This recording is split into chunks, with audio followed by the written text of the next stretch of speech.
Talk Therapy with Ascend Counseling and Wellness. I'm your host, Trevor Thompson. Today we're going to talk about amino acids. We've got our very own therapist, Thurmon Thomas, on. He's going to go into a little bit of the science behind it, how it might be a beneficial option for you in some of your treatment protocols. Yeah, thanks for having me. I'm passionate about this topic. Amino acids, when you think, what's amino acids? That sounds scary. Anything with the word acid in it sounds a little harsh. Amino acids, to put it real simple, it's just a fancy way to say the protein building block, Okay. So amino acids aren't scary. Our body produces amino acids, some amino acids spontaneously in and of itself, and others we get from our diet and nutrition. These amino acids are brought into our bodies from the foods we eat. So think of it as just nutrients. Okay. Everything in our body is built by amino acids, by some chain of an amino acid.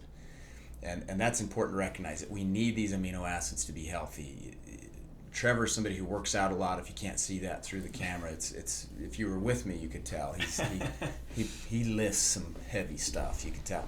So, right, to build muscle, we need those branch chain amino acids that they put in most supplements and protein powders, and that's what bodybuilders use to make the muscle grow, because it needs those amino acids to build the muscle. But that's just for muscles, right? Everything in our body, though, needs amino acids to grow and function and to be produced. And sometimes people come in, most of our clients that come in, they're struggling with some kind of mental challenge, whether that's anxiety or depression, sometimes even in relationship distress, which is a lot of our clients. They come in, there's still some anxiety or depression that's attached with those serious social problems. But when we have symptoms of mental illness, whether it's a diagnosed disorder or not, when we have some symptoms that are related to our mental well-being, a lot of times what's happening is a chemical imbalance in the head, in our brain. Our brain is built up of billions of neurons, neural pathways throughout the brain. Now, when these neural pathways connect, they send messages to each other. Try not to get too geeky here, but these neurons throughout our brain are sending messages to each other with tiny little chemical packets that we call neurotransmitters. And when we talk about the chemistry being balanced in somebody's head, we're talking about those neurotransmitters. Little chemical messengers that pass back and forth between the neurons in the brain. When our brain is stimulated, when we're thinking or there's stimulus coming in, the neurons fire and it sends those chemicals to the other neurons.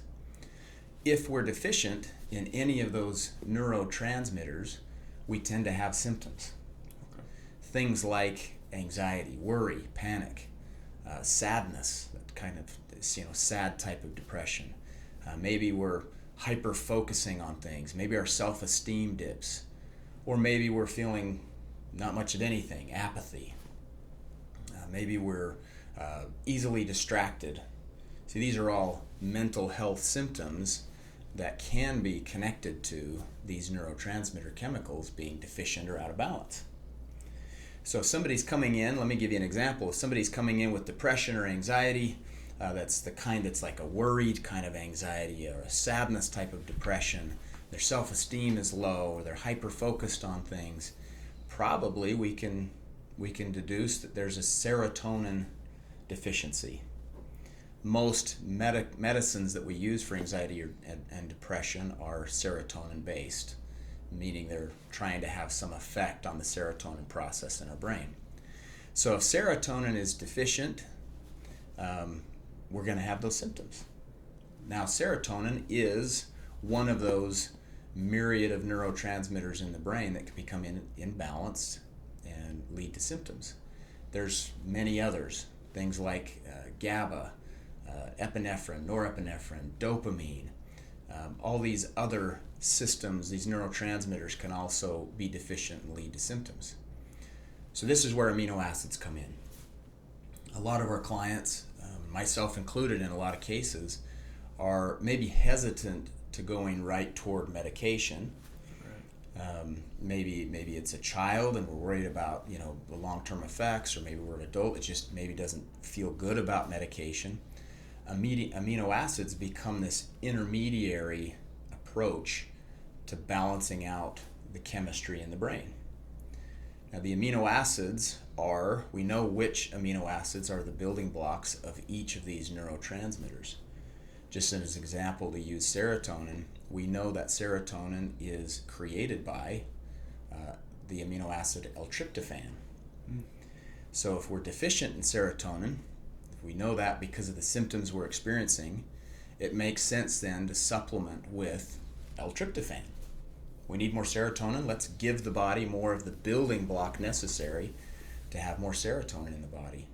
That's one example of how amino acid treatment can help kind of ease symptoms, if that makes sense. Yeah. So if you're a client of one of our therapists, they will actually recommend the amino acids based off some of your symptoms and some of the things that you're indulging in counseling. And I've said this before, it's kind of the systemic approach that we take in our offices, where it's not just coming in and doing talk therapy, but assessing for other alternative services that can really benefit your health. Exactly. I've had hundreds of clients come in with pretty intense symptoms. We can't maybe necessarily find anything super out of balance in their relationships or spiritual life or their economic. We look at this systemic approach and find that most things seem to be doing pretty well, but we've got these symptoms.